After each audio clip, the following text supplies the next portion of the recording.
Britain news కి స్వాగతం। నారాయణఖేడ్ మండలంలోని అనంతసాగర్, సత్యగామ, అంత్వార్, జుక్కల్, చందాపూర్ గ్రామాలకు చెందినటువంటి ప్రజలు వారి గ్రామాలకు సంబంధించిన రోడ్లను నిర్మించాలని గౌరవ నారాయణఖేడ్ మాజీ శాసనసభ్యులు మహారెడ్డి భూపాల్ రెడ్డి ఆధ్వర్యంలో రాస్తారోకో నిర్వహించారు। మాజీ ఎమ్మెల్యే మాట్లాడుతూ గత టీఆర్ఎస్ ప్రభుత్వంలో నేను ఎమ్మెల్యేగా ఉన్నప్పుడు గౌరవ తెలంగాణ తొలి ముఖ్యమంత్రి కేసీఆర్ ఆధ్వర్యంలో మాజీ మంత్రి హరీష్ రావు కృషి వల్ల నారాయణఖేడ్ నియోజకవర్గానికి అనేక నిధులు రాబట్టి అభివృద్ధి చేస్తారని గుర్తు చేశారు। అలాగే ఈ గ్రామాలకు సంబంధించిన రోడ్ల కోసం జీవో కూడా తీసుకువచ్చినప్పుడు ప్రారంభించే లోపం ఎన్నికల కూడా అమల్లోకి వచ్చి నిర్లక్ష్యమైనందువల్లనే పనులు జరగలేదని, నేను ఎమ్మెల్యేగా గెలుపొంది ఉంటే కనుక ఈ పాటికి ఈ గ్రామాలకు సంబంధించిన రోడ్ల పనులు పూర్తయ్యేవని తెలిపారు। ఈ చాతగని దద్దమ్మ ఎమ్మెల్యే మరియు ఎంపీ గెలుపొందినటువంటి సంవత్సరం గడిచిపోయినా ఇంకా వీటి పనులు ప్రారంభించక గ్రామాల ప్రజలు తీవ్ర ఇబ్బందులు ఎదుర్కొంటున్నారని తెలిపారు। మీకు దమ్ముంటే అభివృద్ధి చేయండి, లేదంటే రాజీనామా చేయండి అని సవాల్ విసిరారు। ఈ కార్యక్రమంలో తాజా మాజీ జెడ్పీటీసీ లక్ష్మీబాయి, రవీందర్ నాయక్, మండల పార్టీ అధ్యక్షులు పరమేష్, ఉపాధ్యక్షులు నరసింహులు యాదవ్, తాజా మాజీ సర్పంచులు వెంకటేశం, రాజు, సల్మాన్, కృష్ణ, మాజీ ఎంపీటీసీ ముజామిల్, నాయకులు లక్ష్మణ్ రావు, అడ్వకేట్ రాజిరెడ్డి, రాములు, మహేష్, శ్రీను, సురేష్, రాములు, రవి, షమీం పటేల్, యూసుఫ్, గోపాల్, బీరుగొండ, సంజీవ్ రెడ్డి, లక్ష్మణ్, మల్లయ్య, అంజయ్య, రాజు, రాజేందర్ రావు, వినయ్, నరసింహులు, సాయిలు, అంజయ్య తదితరులు పాల్గొన్నారు।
రైతు బంధు రాకపోయే నాగులో దేశమయ్యే నాగులో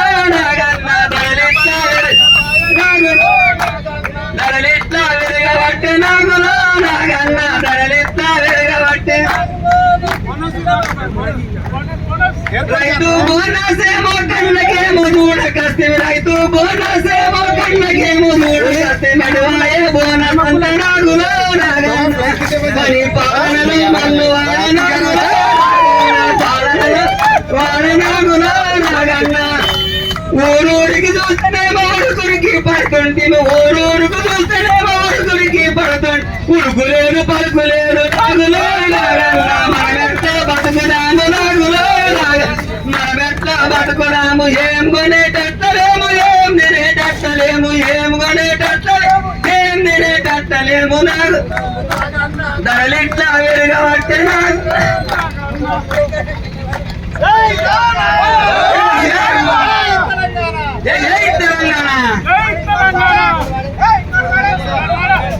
పాపం మా పెదమేశ్వర దుర్గారెడ్డి ఎమ్మెల్యే కదా అని గౌరవంతో పోయి పక్కన కూర్చున్నాం। ఈ దొర ఏం మాట్లాడతాడంటే, ఎమ్మెల్యే గారు ఏం మాట్లాడతారంటే, టీఆర్ఎస్ ప్రభుత్వం ఉన్నప్పుడు పెద్ద పెద్ద రైతులకు అందరికీ రైతు బంధు ఇచ్చారు। మల్లారెడ్డి అసంటి మంత్రికి 40 లక్షల రూపాయలు రైతు బంధు ఇచ్చారు। మరి గరీబ్ వాళ్ళకు 2000 వచ్చినాయి, 3000 వచ్చినాయి। మరి అంతకంటే ముందుగా నీకెన్ని వచ్చినాయని చెప్పుడు। ఈ నారాయణఖేడ్లో అందరికంటే ఎక్కువ రైతు బంధు తీసుకున్నది కూడా నువ్వే కదా। నిన్ను నువ్వు దాచిపెట్టుకొని మల్లారెడ్డికి ఎన్ని వచ్చినాయో నీకు తెలియదు, కానీ మల్లారెడ్డికి 40 లక్షలు వచ్చినాయని అబద్ధాలు చెప్తున్నావు। నీవు నీ బంధువులు ఇక్కడ నారాయణఖేడ్లో పూసంలో అంతా కూడా నువ్వు నీ బంధువులే, నీకు కూడా 30-40 లక్షలు వస్తున్నాయని మాకు సమాచారం ఉంది। నీ బంధువులు ఉదాహరణకి దేవులవాడి బాసిరెడ్డి ఉన్నాడు, వాళ్ళకు కూడా ఒక 30 లక్షలు వస్తున్నాయని నాకు సమాచారం ఉంది। ఇట్లా అబద్ధాలు మాట్లాడకు। చేతనైతే నువ్వు తీసుకున్న పైసలు వాపసు కట్టు। నువ్వే అందరికీ ఏం కావాలి, నిదర్శనం, ఆదర్శం కావాలి। నువ్వే అందరికీ ఆదర్శం కావాలి, నిదర్శనం కావాలి। నువ్వు ఇప్పటివరకు ఎన్ని పైసలు తీసుకున్నావు అన్ని పైసలు వాపసు కట్టు। మీ బంధువులు భూస్వాములను ఎన్ని తీసుకోరండి వాపసు కట్టు. అట్లా నేను ఇప్పుడు ఎన్ని ఇవ్వబోతున్నావు అనేది చెప్పాలి. నాకు తెలిసిన కాడికైతే ఇప్పుడు కూడా పాత పాలసీ నడుస్తుంది. 8 ఎకరాల భూమి ఉన్నా ఇస్తామని అంటారు. మరి పేదోళ్ళకు 6 ఎకర భూమి ఉన్నవానికి, 10 గుంటల భూమి ఉన్నవానికి, 2 ఎకరాల భూమి ఉన్నవానికి, 1 ఎకరం భూమి ఉన్నవానికి 1 లక్ష ఇస్తావా 2 లక్షలు ఇస్తావా అని అది కూడా చెప్తే బాగుంటుండే. చెప్పలేవు కదా, ఇప్పటికైనా చెప్పు, అది కూడా చెప్పు. అట్లనే తెల్ల రేషన్ కార్డు మాట్లాడుతూ ఆ దుర్గారెడ్డి గారికి ఏమన్నాడు, ఇట్లాంటి దుర్గారెడ్డి వస్తుంది భూస్వాములకు తెల్ల రేషన్ కార్డు వచ్చిందని మాట్లాడు. దుర్గారెడ్డి నిజంగానే భూస్వామ్య, ఆయనకు 5 ఎకరాల భూమి కూడా లేదు. కానీ ఆయనని చూపెట్టేసి, ఎందుకంటే నోరు లేని వాళ్ళు నా మావాళ్ళు నేను మాట్లాడరు, వీళ్ళు మాట్లాడదని తెలిసి కుదరబెట్టి వాళ్ళ మీద ఇష్టం వచ్చినట్టు హవాకులు చౌకులు పెట్టి. సరే దుర్గారెడ్డి భూస్వామి అయితే దుర్గారెడ్డి రేషన్ కార్డు క్యాన్సిల్ చెప్పి, మరి నీ బంధువులు ఉన్నారు కదా, నువ్వు ఉన్నావు కదా, నీ బంధువులు ఉన్నారు కదా, ఈ కుటుంబంలో తెల్ల రేషన్ కార్డులు ఉంటే అవి క్యాన్సిల్ చెప్పి, పెద్ద పెద్ద భూస్వాములకు అందరికీ రేషన్ కార్డులు ఉంటే వాళ్ళకి అందరికీ క్యాన్సిల్ చెప్పించి, ఇగో నేను బుద్ధిమంతుని మంచి వ్యక్తిని, నేను పేద ప్రజలకే సేవ చేస్తున్నానని చెప్పేసి ఇవన్నీ క్యాన్సిల్ చేస్తున్నానని చెప్పేసి నువ్వు అప్పుడు మొత్తం క్యాన్సిల్ చేసిన లిస్టు సహా ప్రకటిస్తే తప్పకుండా అబ్బా నువ్వు బుద్ధిమంతులని నేను కూడా మెచ్చుకుంటాను, నేను కూడా సపోర్ట్లు కొడతా, నేను కూడా తారీఫ్ చేస్తా. కాబట్టి ఇవన్నీ నాటకాలు బంద్ చేసేయండి, మోసాలు బంద్ చేసేయండి. మీకు అధికారం ఇచ్చారు ప్రజలు, మీరు చెప్పిన అబద్ధాలు నమ్మి అధికారం ఇచ్చారు. మీ ముఖ్యమంత్రి గారితో మాట్లాడండి, మీరు హామీలు ఇచ్చిన సంక్షేమ పథకాలన్నీ అమలు అయ్యే విధంగా చూడండి. మీకు చేతగాక నేను శాంక్షన్ చేయించిన రోడ్లు అమలు కానీ అన్నీ కూడా మళ్ళీ నేను తేలేను అని నీకు అర్థమైపోయి నువ్వు అవన్నీ వేరే కాన్స్టిట్యూన్సీలు అవన్నీ క్యాన్సిల్ అయితే ఇక్కడ నారాయణఖేడ్ నియోజకవర్గంలో మాత్రం నేను మంజూరు చేసిన రోడ్లన్నీ అట్లనే కొనసాగించినాం, క్యాన్సిల్ చేయలేదు. నీకు శాంక్షన్ చేత కాదని క్యాన్సిల్ చేయలేదు, సంతోషం. క్యాన్సిల్ చేయకపోతే సంతోషం. నేను మంజూరు చేసినా అమలు చేసినా నాకే పేరు వస్తుంది. అమలు చేయకపోయినా సార్ భూపాల్ రెడ్డి చేస్తే ఈ దరిద్రులతో శాతం లేదని చెప్పేసి అది కూడా నాకే పేరు వస్తుంది. కాబట్టి మీరు ఇమ్మీడియట్గా మీతో శాత కాదు అది అమలు చేసి ఏర్పాటు చేయండి. ఇవన్నీ రోడ్ వర్క్లు అన్నీ కూడా కంప్లీట్ అయ్యే కొరకని కృషి చేయండి. అట్లనే ప్రతి గ్రామానికి తాగునీరు అందించే కొరకని కృషి చేయండి. మీరు అబద్ధాలు చెప్పి సంక్షేమ పథకాలు అబద్ధాలు చెప్పి ఏవైతే ప్రజల ఓటు తీసుకొని అధికారంలోకి వచ్చిండ్రో దాని విషయంలో కూడా మీరు శ్రద్ధ చూపెట్టాలి. అట్లనే నేను మొనగాన్ని అంటున్నాను. ఇప్పుడు ఒకటి చెప్పినా కదా, నువ్వు మొనగాని అయితే ఈ పని చేయి. అట్లనే మొన్నేమో చెప్తే కన్నా నువ్వు మొనగాని అయితే నువ్వు నేను కేసీఆర్తో కొట్లాడలేదు, హరీష్ రావుతో కొట్లాడలేదు అంటే వాళ్ళతో కొట్లాడికి నేను నిధులు తీసుకొచ్చి నేను డెవలప్మెంట్ చేసిన. మీరు 50 ఏళ్ళలో చేయని డెవలప్మెంట్ నేను 5 ఏళ్ళలో చేస్తూ పెట్టిన. 2 ఏళ్ళు కరోనా, 7 ఏళ్ళు నేను ఎమ్మెల్యే ఉంటే 2 ఏళ్ళు కరోనా అయినా 5 ఏళ్ళలో చేస్తూ పెట్టినా. నేను మీరు 50 ఏళ్ళలో చేయని పనులని 5 ఏళ్ళల్లో మా కేసీఆర్ గారితో రిక్వెస్ట్ చేసినామా, కొట్లాడినామా, కాలు మొక్కినమ్మా, ఏం చేసినా నారాయణఖేడ్ ప్రజల కొరకు చేసిన అభివృద్ధి చేసిన. అట్లనే హరీష్ రావు గారికి బతిలాడినా, కేటీఆర్ గారికి బతిలాడినా, కొట్లాడినా, డబ్బులు తీసుకొచ్చినా, డెవలప్మెంట్ చేసిన. నేను కొట్లాడుతున్నావు, నీకు ఆల్రెడీ ఒక ఛాలెంజ్ ఇచ్చిన. నీకు చేతనైతే మేము కొట్లాడి మంజూరు తీసుకొచ్చిన నవోదయ విద్యాలయాన్ని నారాయణఖేడ్ తీసుకురమ్మని అడిగింది. అయిపోయింది, మీరు ఓడిపోయిందని బయట ఓడిపోయింది. మొన్ననే పేపర్ స్టేట్మెంట్ వచ్చింది. ఆ నవోదయ విద్యాలయం ఆందోళనకు పోతుంది. ఎందుకని నువ్వు ఆందోళనకి ఎందుకు పోవాలి? ఆందోళనకి ఏమున్నది అర్హత, నారాయణఖేడ్కి ఏం లేదు అర్హత. ఆందోళన ఆల్రెడీ ఏమున్నది, జేఎన్టీయూ కాలేజ్ ఉన్నది. ఆందోళన సంగారెడ్డిలో ఏమున్నది, ఐటీఐ కాలేజ్ ఉన్నది. జైరాబాద్లో ఫుల్ డెవలప్మెంట్. పటాన్చెరు ఎక్కడుంది, హైదరాబాద్లోనే ఉంది. ఇవన్నీ డెవలప్మెంట్ ఏరియాలు ఉంటే నేను మొనగాన్ని అంటూ మరి ఇక్కడ ఏమైందో నీకు మరొకసారి పబ్లిక్ సమానం చెప్పాలి, లేకపోతే క్షమాపణ చెప్పాలి. నేను అన్నా కానీ నాతో సాధ్యం కాలేదు అని క్షమాపణ చెప్పి రాజీనామా పత్రం సమర్పించాయి. మేమందరం కూడా పాదయాత్రగా నారాయణఖేడ్కి వస్తున్నాం సార్, మీరు వచ్చి మాకు సాంఘీభావం తెలపాలని చెప్పేసి ఆ గ్రామస్తులందరి రిక్వెస్ట్ మేరకు నేను ఇక్కడికి ఈరోజు రాస్తా రోకో చేయడానికి మేము ఇక్కడ పూనుకున్నాం. అయితే ఇక విషయం ఏంటంటే ఈ కాంగ్రెస్ పార్టీ అధికారంలోకి వచ్చింది. సంజయ్ రెడ్డి ఎమ్మెల్యే నారాయణఖేడ్, షెట్కార్ గారు ఎంపీ నారాయణఖేడ్. ఇద్దరికీ నారాయణఖేడ్ వాళ్ళకి అధికారం ఇచ్చినా కూడా వాళ్ళు ఇప్పటి వరకు ఒక నయా పైసా పని చేయడానికి వాళ్ళకి చేత కాలేదు, చేయలేదు. కాకపోతే గ్రామాలకు పోలీసు వాళ్ళని తీసుకుపోయి ఎవరు ఏ ప్రశ్నలు అడగనీయకుండా వాళ్ళని అడ్డుకునే విధంగా వందల మంది పోలీసులను తీసుకొని ప్రజాపాలన అని చెప్పేసి ప్రజా వ్యతిరేక పాలన, మరి ఏమంటారు నిర్బంధ పాలన ఇక్కడ నారాయణఖేడ్లో నిర్వర్తిస్తూ పచ్చి అబద్ధాలు చెప్తున్నారు.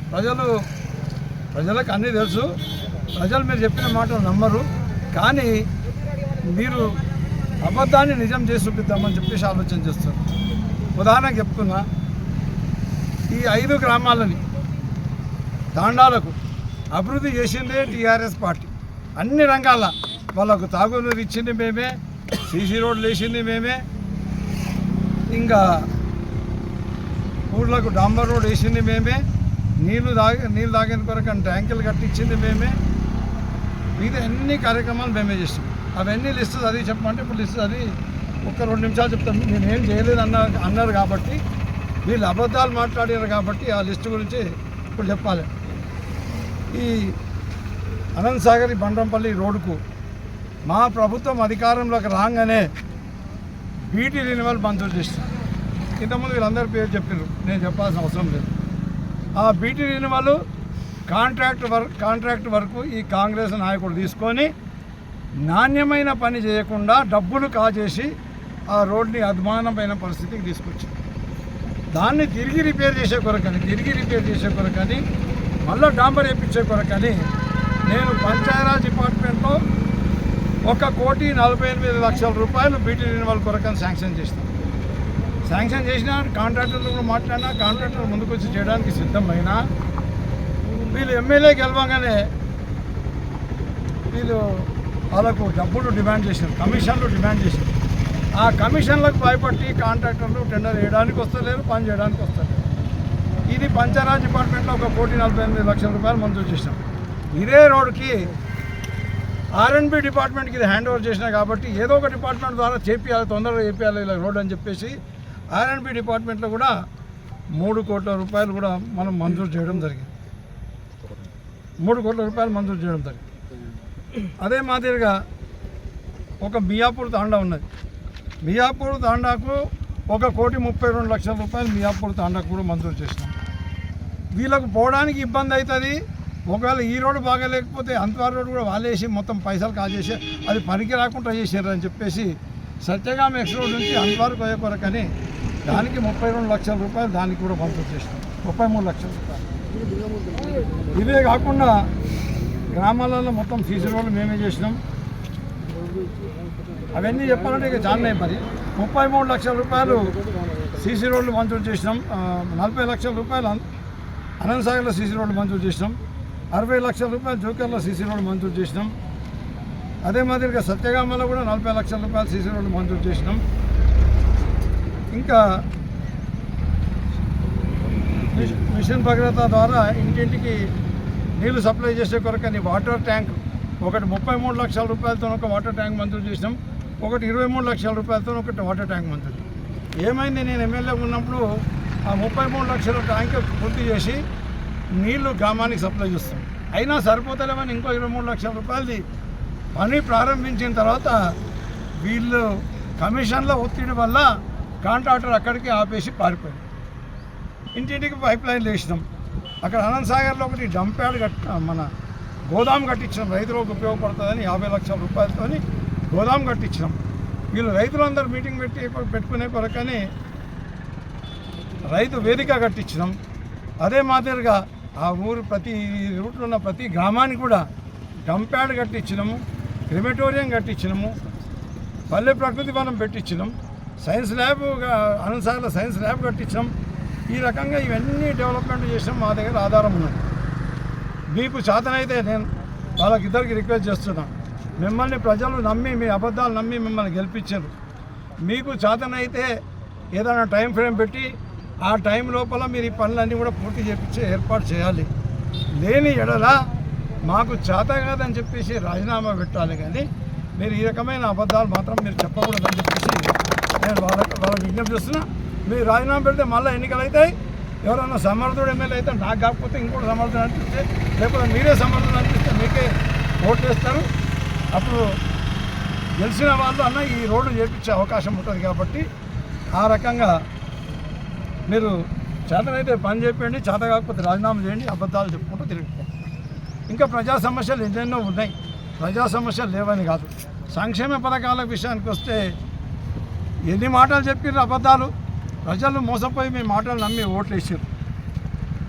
2000 పెన్షన్ని 4000 చేస్తామన్నారు, ఆసరా పెన్షన్లు. అది 2000 కూడా 2-3 ఏళ్ళు ఇప్పటికీ వాళ్ళకి ఇవ్వకుండా ముంచేసారు. మరి వికలాంగులకు 4000 పెన్షన్ 6000 చేస్తామన్నారు, అది వాళ్ళకి ఇవ్వకుండా ముంచేసారు. నిరుద్యోగ యువతకు మీకు ఉద్యోగాలు ఇప్పిస్తామన్నారు, కానీ మీతోని కాలేదు. ఒక ఉద్యోగం కూడా మీరు కొత్తగా ఇవ్వలేదు. అప్పుడు కేసీఆర్ గారు అన్నీ పెట్టి కంప్లీట్ అయ్యి కొన్ని కోర్టు కేసులలో ఆపిన ఉద్యోగాలకు మీరు ఇప్పుడు కోర్టు కేసు క్లియర్ కాగానే శాంక్షన్ మాత్రం వాళ్ళు చేతిలో పెట్టడం జరిగింది. తర్వాత మీరు ఏ ఉద్యోగాలు కూడా ఇక్కడ ఇవ్వలేదు. అట్లనే నిరుద్యోగ యువతకు అందరికీ కూడా ఉద్యోగం వచ్చే వరకు ప్రతి ఒక్కరికి 4000 రూపాయలు ఇస్తామని మాట్లాడారు. ఆ 4000 ఇవ్వలేదు, 4 పైసలు ఇవ్వలేదు, మేము చెప్పలేదని చెప్పేసి అబద్ధాలు చెప్తాం. అట్లనే ఆడపిల్లలకు అందరికీ